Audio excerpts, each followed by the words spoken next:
Hello बच्चों, let's read the question. The question says that which of the following complex ion is inner orbital complex? This is the main point, inner orbital complex as well as low spin. ठीक है, inner orbital complex होना चाहिए, लो spin complex और complex ion होना चाहिए। तो एक एक करके हम डिस्कस करते हैं दोनों पॉइंट्स के बारे में। सबसे पहले मैं बात करूंगा यहाँ पे, इसका हमें निकालना पड़ेगा oxidation state by assuming this as a x. NH3 एक न्यूट्रल है तो यहाँ पे क्या करेंगे, मल्टीप्लाई करेंगे जीरो से, and that is equals to +2 का चार्ज है तो x क्या आ गया, x इज इक्वल्स टू +2 आ गया। अच्छा, यहाँ पे कॉपर में एक चार्ज क्या आ जाएगा आपका +2। कॉपर का सबसे पहले मैं बात कर लेता हूँ, एटॉमिक नंबर कितना होता है 29। 29 एटॉमिक नंबर है तो इलेक्ट्रॉनिक कॉन्फिगरेशन लिखा जाता है 3d10 n4s1। ठीक है, तो यहाँ पे कॉपर +2 क्या आ जाएगा, कॉपर +2 इज 3d9 आ जाएगा।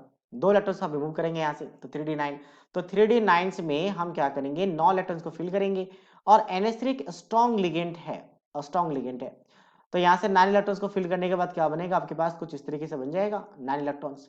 अच्छा, इसके साथ साथ एक स्ट्रॉन्ग लिगेंड होने की वजह से ये क्या करता है, एक इलेक्ट्रॉन 3d से यहाँ पे 4s खाली रहेगा, 4p पूरा खाली रहेगा और 4d पूरा खाली रहता है, तो एक इलेक्ट्रॉन को यहाँ से ट्रांसफर करता है, मींस एक्साइटेड करवा के 4d में लेकर जाता है।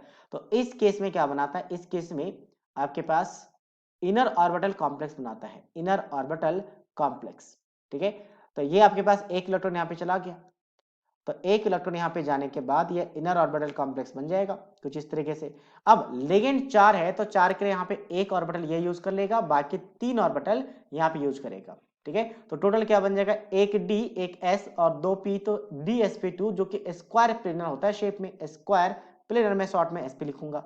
तो एक अनपढ़ इलेक्ट्रॉन यहाँ पे ध्यान रखें, और इनर ऑर्बिटल इसने कहा था कि आपके पास इनर ऑर्बिटल कॉम्प्लेक्स होना चाहिए और साथ साथ में लो स्पिन होना चाहिए। तो यहाँ पे स्पिन कहां से आता है, नंबर ऑफ अनपेड इलेक्ट्रॉन से, तो नंबर ऑफ अनपेड इलेक्ट्रॉन यहाँ पे एक है, बाकी हम चेक करते हैं कहीं पे अगर जीरो भी आ जाए, ऐसा भी पॉसिबल है।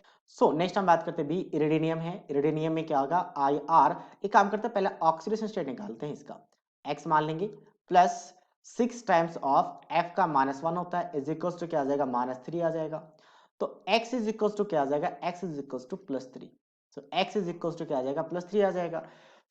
अब यहाँ की हम बात करें तो इरिडियम अगर हम देखें तो कोबाल्ट के नीचे RH होता है, उसके नीचे इरिडियम होता है। तो कोबाल्ट में लिखा जाता है इलेक्ट्रॉनिक कॉन्फ़िगरेशन, क्योंकि इसका एटॉमिक नंबर होता है 27, तो 3d7n4s2। तो नीचे क्या आ जाएगा, 5d7n6s2।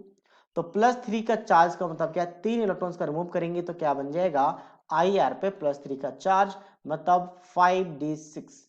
और अगर हम बात करें इसका RH और IR का, अब देखो आपके पास अगर कोबाल्ट की बात करें तो स्ट्रॉन्ग फील्ड लिगेंड में पेयरिंग होगा और वीक फील्ड लिगेंड में पेयरिंग नहीं होगा। मतलब अगर यहाँ पे 6 इलेक्ट्रॉन मुझे कोबाल्ट में अगर फिल करना हो तो कोबाल्ट में फिलिंग करने का कंडीशंस रहेगा कि एक एक इलेक्ट्रॉन सबको फिल करेंगे कुछ इस तरीके से, और फिर हम पेयरिंग के बारे में सोचेंगे। बट RH और IR की बात करें, क्योंकि इसका जेड इफेक्टिव हाई होता है, और जेड इफेक्टिव हाई होने की वजह से, ये हाई होने की वजह से आप क्या करोगे, यहाँ पे हमेशा पेयरिंग करोगे, always, irrespective of the strength of ligand. तो लिगेंड चाहे कैसा भी हो, आप हमेशा पेयरिंग करना, और पेयरिंग अगर हो जाए तो यहाँ पे नंबर ऑफ अनपेड इलेक्ट्रॉन कितने बचेंगे, यहाँ पे पेयरिंग करने के बाद 0, मतलब इससे भी ज्यादा लो स्पिन है। और ऑर्बिटल की बात करें 6 है तो 6 के लिए ऑक्टल होता है, तो 6 ऑर्बिटल चाहिए तो 2 ऑर्बिटल्स डी का यूज कर लेगा, एक एस का और 3 पी का यूज कर लेगा। 3 यहाँ पे हम किसका यूज करेंगे, पी का। तो ये क्या बन जाएगा आपका D2sp3 बन जाएगा। तो इनर ऑर्बिटल भी है और लो स्पिन भी है, इससे भी लो है, एक भी अनपढ़ इलेक्ट्रॉन नहीं है, मतलब सबसे कम तो यही हो सकता है, इससे लोएस्ट तो नहीं जा सकता, तो ऑप्शन भी तो शेयर हो रहेगा। ठीक है, इसके अलावा किसी और जगह पे भी 0 आ जाए तो उसको भी सिलेक्ट कर लेंगे, यानी नंबर ऑफ अनपढ़ इलेक्ट्रॉन। यहाँ पे हम इसके बात करते हैं एक्स। ठीक है, फिर हम S2O3 की बात करें तो चार्ज इसमें क्या होता है, -2 का चार्ज होता है, तो माइनस बाइंडेड लिगेंड है, -2 इंटू क्या हो जाएगा, 2 हो जाएगा, इज इक्वल टू -3। तो ए यहाँ पे x का वैल्यू क्या आ जाएगा आपका +1, मतलब Ag पे +1 का चार्ज है। अब Ag की बात करें तो कॉपर के नीचे है। ठीक है, कॉपर के नीचे है, तो कॉपर के नीचे अगर Ag की बात करें तो कॉपर में इलेक्ट्रॉनिक कॉन्फ़िगरेशन लिखा था हम लोगों ने 3d9 and 3d10, 3d10 and 4s2। तो Ag के नीचे क्या होता है आपके पास, सॉरी Au के नीचे Ag, कॉपर के नीचे Ag देन Au, कॉपर के नीचे Ag देन Au। तो यहाँ पे आ जाएगा 4d10 एंड 4s, अच्छा 4s नहीं, एक्चुअल में यहाँ पे 4s1 और यहाँ पे 5s1 आएगा। तो एक इलेक्ट्रॉन यहाँ से निकल जाएगा, एक इलेक्ट्रॉन निकला तो डी ऑर्बिटल्स आपका 4d वाला पूरा का पूरा फिल्ड है। अब 4d पूरा फिल्ड है तो मुझे 5d यूज करना पड़ेगा, मतलब 4s का एक और 5d यूज करना पड़ेगा। और यहाँ पे अगर अच्छा 4p का 6 ऑर्बिटल चाहिए तो s का एक, p का 3 और यहाँ पे ये आपका 4d था तो मुझे 5d यूज करना पड़ेगा, 2 ऑर्बिटल। तो मतलब आउटर ऑर्बिटल यूज हो रहा है, इनर वाला यूज नहीं हो रहा है। तो आउटर यूज हो रहा है, साथ में अगर नंबर ऑफ अनपेयर्ड इलेक्ट्रॉन की बात करें तो यहाँ पे भी 0 है, लेकिन आउटर ऑर्बिटल है इसलिए सिलेक्ट नहीं होगा। नेक्स्ट ये भी सिलेक्ट नहीं हुआ था। डी की बात करते हैं, तो यहाँ पे कार्बन मोनोऑक्साइड एक स्ट्रॉन्ग लिगेंड है, इसका ऑक्सीडेशन स्टेट क्या आएगा, 0 आएगा। तो x multiply sorry x plus 4 multiply 0 is equal to 0। तो x क्या आ चुका है आपका, 0 आ चुका है, x इज इक्वल टू 0। तो निकेल पे चार्ज क्या आएगा, निकेल की बात करें तो 0 चार्ज है, इसका इलेक्ट्रॉनिक कॉन्फ़िगरेशन होता है 3d8, 28 होता है एटॉमिक नंबर, तो 3d8 4s2।